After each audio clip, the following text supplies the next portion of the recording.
The war Donald Trump promised would last a few weeks is now in its sixth month, and last night he called off a fresh wave of strikes on Iran because, in his own words, Iran and other countries in the region asked him to wait. From here in Europe, that is the sentence worth pausing on. The most powerful military on earth stood, as the president put it, ready with all its might, and then paused because Tehran requested more time. That is not how a superpower usually describes its own decisions. Let us be precise about what was announced, because precision is exactly what was missing. On his own platform, Truth Social, Trump wrote that there are now outlines of an agreement. Those outlines allegedly include the complete reopening of the Strait of Hormuz and an end to Iran's nuclear threat. He added that Israel, too, will hold fire. He named no partners, no terms, no timetable. He told the mediators, and we quote, "Get to work and get it done." If this sounds familiar, that is because it is. A framework deal signed in June already promised to reopen the Strait of Hormuz to international shipping. It never fully happened. Traffic ticked up, then new strikes brought it almost to a standstill. This is the pattern of this conflict: announcement, dementi, reality intervening, and Europe has learned to read the announcements with a certain distance.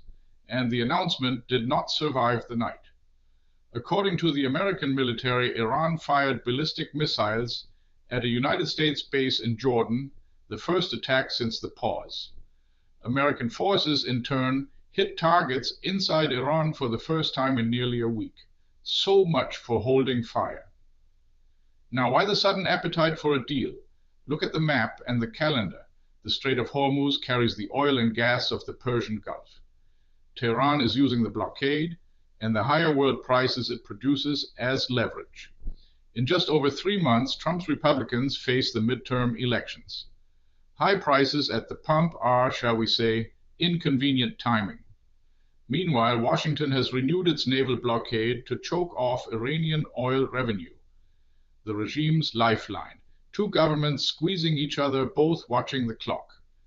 There is also a quieter signal from the region itself.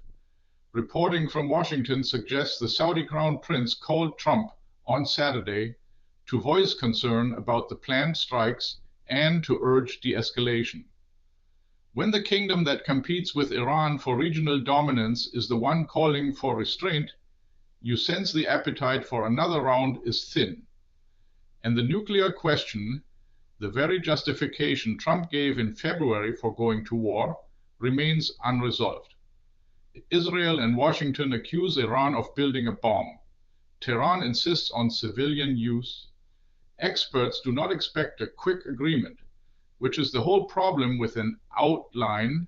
It is a shape without content, announced by a president who has announced this shape before. From the outside, this looks less like diplomacy and more like a ceasefire timed to a gas gauge and an election calendar. That's the view from here. What does it look like where you are? Drop it in the comments and subscribe for the perspective American media won't give you.